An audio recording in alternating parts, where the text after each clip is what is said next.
So, I just wanted to remind everyone that Donald Trump is not an advocate of free market capitalism. Um, Something came up in the news recently. Uh, what was it about like his car tariffs, 25% tariffs on imported cars, and he did the steel and aluminum ready. Um, you know, I just, in the most basic terms, right, a free market is when the government does not regulate or otherwise intervene in production and trade.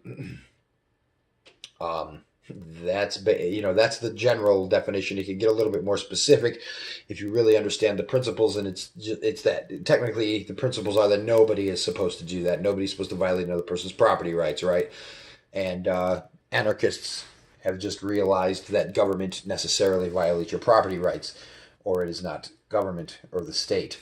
So, but even aside from that, even if you believe that government can, limited government, small government, whatever, can somehow be consistent with free market, how is it possible that you think that tariffs are consistent with what you consider limited government, free market society? Like, no, that's, your rationalization for the welfare state is meaningless. Like, that's all it is just a rationalization. You can't, two wrongs don't make it right. You can't say that because there's immigration control, or I mean, because there's a welfare state, we need to control immigration, and because there's this state, so I mean, why wouldn't that work for tariffs? Because there's a welfare state, we need tariffs. Like, that makes no sense. Like, if you want to help the citizens, by your rationale, since there's a welfare state, we should both have tariffs and immigration control, which of course you people believe that, Republicans and whatnot believe that. So, but in their mind, I doubt they're really linked. But in reality, though, if they would follow the logic, they would see how they are linked. And that is just that the government using force to control the buying and selling and trading in the market and the production in the marketplace is in no way consistent with a free market. And that's why, of course, taxation itself is not consistent with free market. But insofar as Donald Trump's insane 25% tariffs on imported cars and steel and aluminum and whatever else, and now I guess CNBC had a headline where Donald Trump said that Harley Davidson would be taxed like never before. That's actually what it was that I saw that made me really laugh. Where it's just like, I mean, it's sad, but so I'm going to quote Karl Marx here, since Donald Trump is kind of along the same lines as what Marx said, which was confiscate property of emigrants and rebels, not immigrants, but emigrants. So now he wants to punish Harley Davidson for moving overseas, or shipping foreign, producing foreign in a foreign land, which they're not entirely moving. They're just going to build a plant there. I guess they're going to move a plant there. And he's all upset over this, and it's like, well, too bad, bro. That's a free market. This guy, if you would understand what a free market was, then you wouldn't even be saying this nonsense. And of course, everybody, all the Republicans, what can they say other than support it, since that's what government is blind allegiance to your own enslavement. So why would you possibly do that, regardless of everything else? You're going to punish a guy. Like, so you believe the same thing the Democrats believe about outsourcing and all of that. Like, you and the Democrats are right on the same page with that, where you believe outsourcing is bad, and you should be punished if you send jobs overseas and all this crazy nonsense communist talk. And, it's crazy that how do you rationalize that? You can't use the welfare state to rationalize that, can you? Could a state possibly use the welfare state to rationalize tariffs and punishing people for exporting jobs or for outsourcing and investing in foreign lands the way that they try to use it to rationalize immigration control? Like, none of these things are consistent with free markets. Welfare, government coercing you to pay for another person's well-being is not consistent with free market principles. Government deciding where humans can move and who you can sell your house to and who you can have in your house and who you can hire, immigration control, that's not consistent with free market principles.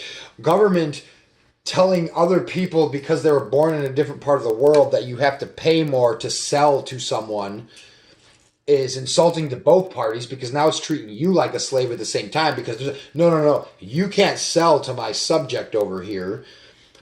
So that's not consistent with free market principles, obviously. I mean, just a basic concept, just a basic understanding of these words, free and market, should show you that tariffs are not a free market system. So it's not like you're helping because you say, like with immigration control, you're not helping. You're just compounding the problem and adding another layer of nonsense on top of it.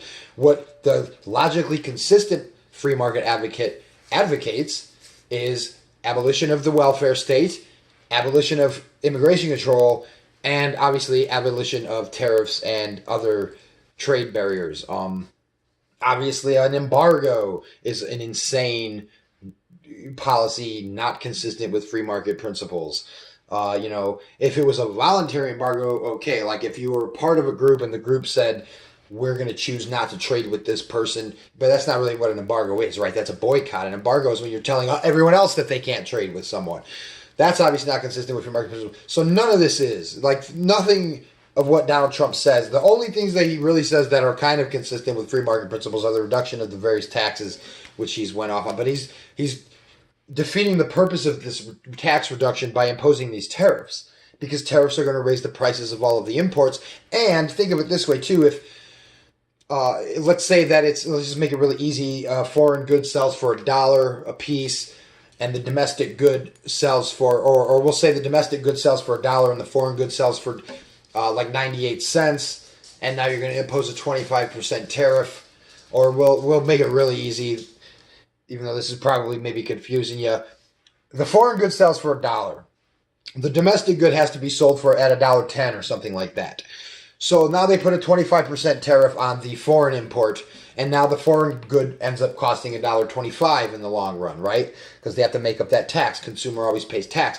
Now even the domestic producer has been artificially boosted in the market to where now he can raise his to $1.24 and still be, quote, out competing the foreign producer.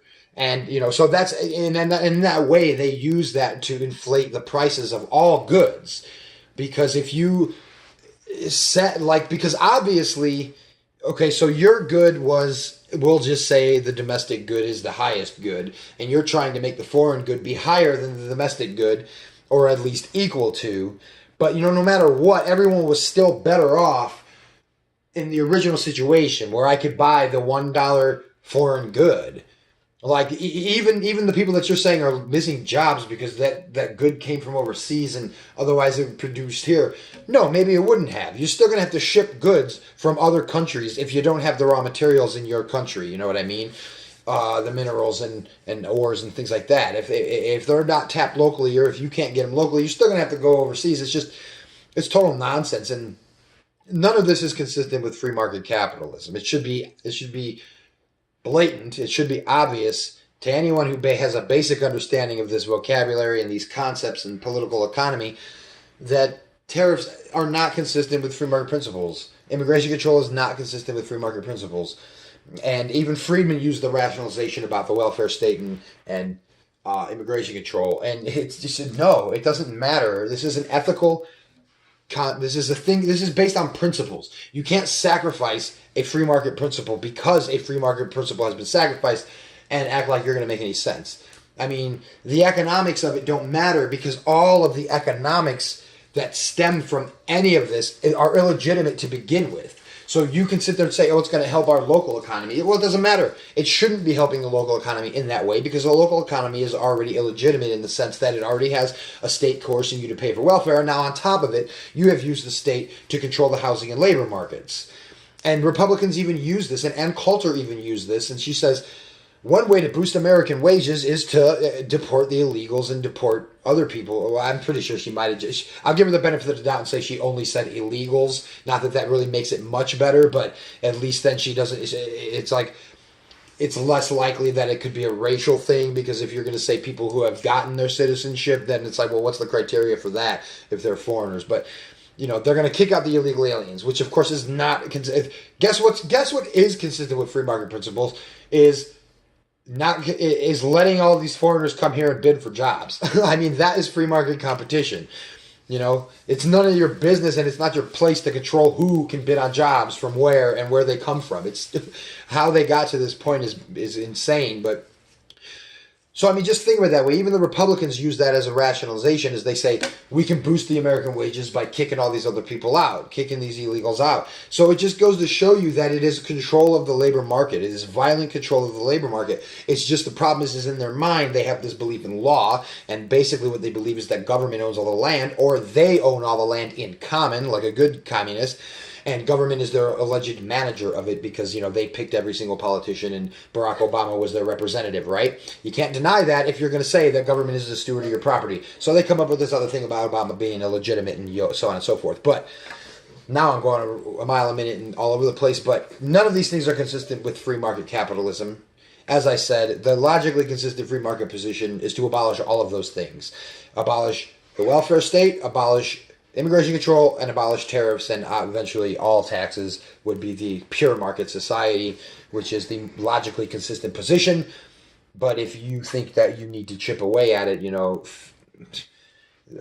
hey, have fun praying. But no matter what, none of this is consistent with free market. You know, saying that the free market is being violated, therefore we need to add on another one that's going to somehow prevent bad things from happening. It doesn't change that you just have advocated violation of free market principles yourself.